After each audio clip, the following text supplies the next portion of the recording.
Okay, so I wanted to do a little bit of a demonstration to kind of let people understand how cardio actually functions, particularly for bodybuilders, and why my take on cardio has become very controversial and stirred up a lot of shit in the bodybuilding industry. So over here we have the additive model, and this is what most people assume about cardio and how it would actually function. So we have our physical activity, our energy expenditure, and what you can see here is our resting metabolic rate, our NEAT, basically the non-exercise calories that we burn, and then our thermic effective food, making up a vast majority of the calorie burning we're getting on a daily basis, regardless of the circumstances. So the assumption when it comes to cardio is that as you do more cardio or the cardio intensifies, you're getting more calorie burning. So right here at this little dot, that would basically represent a very sedentary person who's not doing any cardio or anything. They're basically waking up, sitting at a desk, going to sleep, not really moving at all. So that's basically no calorie burning from cardio, obviously. And then right here, I just made a little dot to kind of represent what it would look like from a calorie burning perspective from someone who just kind of gets a general daily step count. The assumption is that as you go beyond that into more intense cardio, Stairmaster cardio, long duration, HIIT cardio, that the energy expenditure would rise. Logically, I understand why people think that. I thought that for the longest time. My clients used to do cardio, which would escalate throughout their contest prep because we assumed more cardio is going to lead to more fat burning, obviously, as it would be shown here. What I'm going to show you is the constrained model, which has been shown in, as far as I know, 7 out of 7 studies. There have been no studies that have looked at this and disputed it. Every study that has looked at it has basically been in agreement. They've used different metrics to kind of test things a little bit differently, so the results aren't 100% linear and extremely obvious, but for the most part, all of them agree. And so this is, again, the more realistic version of what cardio looks like as it pertains to the human body. Keep in mind, guys, by the way, this has nothing to do with energy deficit or anything like that. They're not even taking into consideration necessarily by looking at these two models, whether or not you're in a calorie deficit. This becomes a lot more drastic when you are in a calorie deficit. So again, physical activity, energy expenditure, again, a majority of your calorie burning is going to come from your resting metabolic rate, NEAT, and thermic effective food. Right here, again, displays what it would look like if you're completely sedentary. You're getting virtually no calorie burning from cardio if you're not doing any cardio, obviously. Right here is about what you would get from just a simple general daily step count. So you're gonna get elevated calorie burning from that. How intense it is and how significant it is relatively limited. So even if you are just doing a general daily step count, fat burning that you're gonna get from that, it's still going to be pretty limited, but it's better to get some from that than none, obviously. Then what you see is as the cardio increases in either duration or intensity, you get this drop off of calorie expenditure. So you're not actually burning any more calories despite the fact that you're doing more cardio. What you are getting is better endurance, you're getting better speed. If you need to go a longer distance in a shorter period of time, like an endurance athlete, you're going to get benefits for that. Peyton, who's filming this, is a soccer player. You need a lot of endurance for that. Cardio is fantastic for that. However, from a fat burning perspective, you're really getting no additional benefit. And as the increase in cardio occurs, both in intensity and or duration, you're also going to get a big drop off in your resting metabolic rate, your NEAT, and your thermic effective food.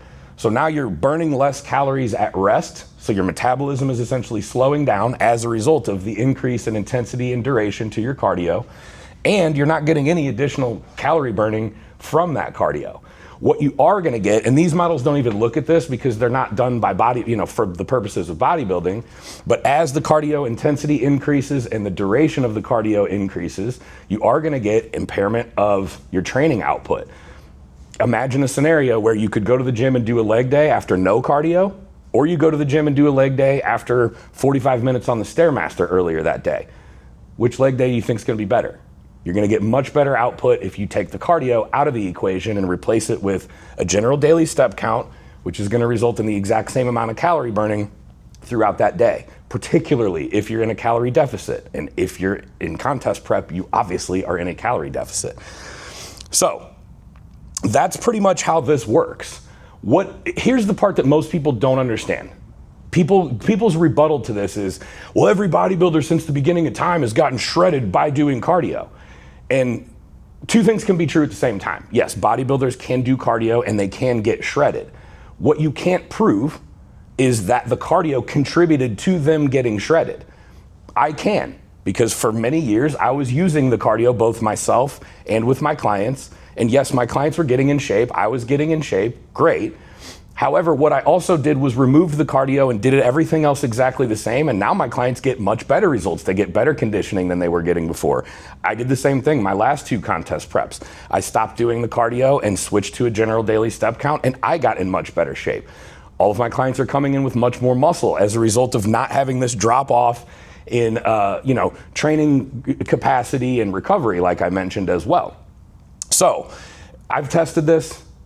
Researchers all over the world have tested this. They've all agreed. I've tried it both ways, gotten better results without the cardio. A lot of people in the industry are starting to get the exact same results by following this methodology. I'm not claiming to be a pioneer that started this whole thing. I'm not the only person who understands this. It's just that bodybuilders are always very, very stuck in their ways. If somebody in the past did it, that's how you have to do it. Otherwise, you're gonna get shit on and called weak and called a pussy. If Ronnie Coleman and Dorian Yates didn't do it, it's wrong.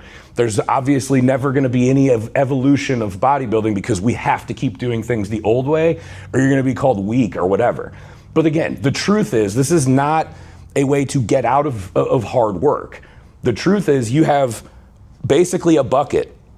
And in that bucket, you have where you're going to allocate all the hard work. And if all the hard work is if half the hard work is being done on the cardio, you only have 50% of the capacity to do the hard work on the training, which actually matters. After all, our sport is called bodybuilding. Lifting, training, that's what actually matters. The cardio, which is not helping you burn any more body fat beyond just a general daily step count, like I said, if you're wasting a lot of energy doing that, you can't train as hard.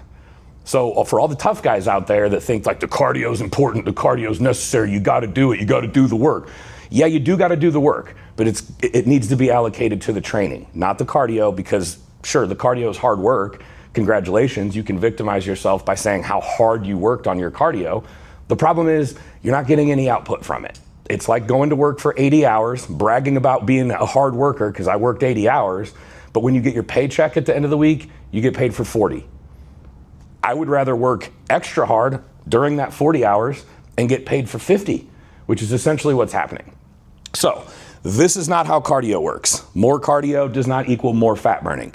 This is how cardio works, as shown in 100% of the studies that have looked at it. A little bit, meaning like a general daily step count, will result in more fat burning than sedentary. Definitely not advocating for being sedentary. And then you're gonna get a massive drop off, as well as a drop off in your resting metabolic rate or your just general basal metabolic rate. So one last thing. If you've ever noticed, when you're doing high intensity cardio or long duration cardio at the end of the prep, what is it always paired with? Super low calories, right? The reason that the calories have to get so low is because of this adaptation you're seeing. Your metabolism is literally slowing down because you're doing the cardio, which requires you to reduce the calories significantly. Otherwise, you could keep your calories relatively stable. Because your actual body composition is changing, you're losing weight, your calories will probably need to come down because your metabolic rate will decrease with your actual body weight. Again, that's not really shown here because this doesn't take into consideration calorie consumption. But either way, the point is you can actually literally diet on more calories and get leaner if you take the cardio away. This is what's making people's brains explode because they assume this is how cardio works. This is not how cardio works. I wish it was. Bodybuilding would be so much simpler. Just do more cardio and you get shredded. Not how it works at all. So actually, I don't wish it was like this. Yes, it's simple to wrap our heads around, but it's much, much more work and it's way, way less effective. So again, the reason that I just do a step count over the cardio prescription is this right here. Shown in every study, shown in every anecdote. Here's a simple way to test it. Just stop doing the cardio. Anyone that comes to me that's like, I don't know how to get past this plateau, I'm doing a ton of cardio and my calories are super low and I'm not dropping weight. I hear it every day. Between myself and my sales girl, we have about 5 calls a day. Every single one of them is people saying this exact same thing. My answer to how to get past that plateau, take the cardio away. By the way, everyone who actually takes that advice does. They get past the plateau and they thank me for giving them that information. And most of them don't, because they're like, there's no way that works. If I take the cardio away, I'm gonna gain fat. It's not how it works. By the way, if you need anecdotes, like we can use the bodybuilder anecdote. These guys got shredded by doing cardio. The truth is they got shredded and just happened to also do cardio. Their nutrition, fat burners, things like that is actually what got them lean. And the cardio was just a random thing that they did, despite the fact that it came with a bunch of sensations like being out of breath and being fatigued and sweating a lot. That's not fat burning.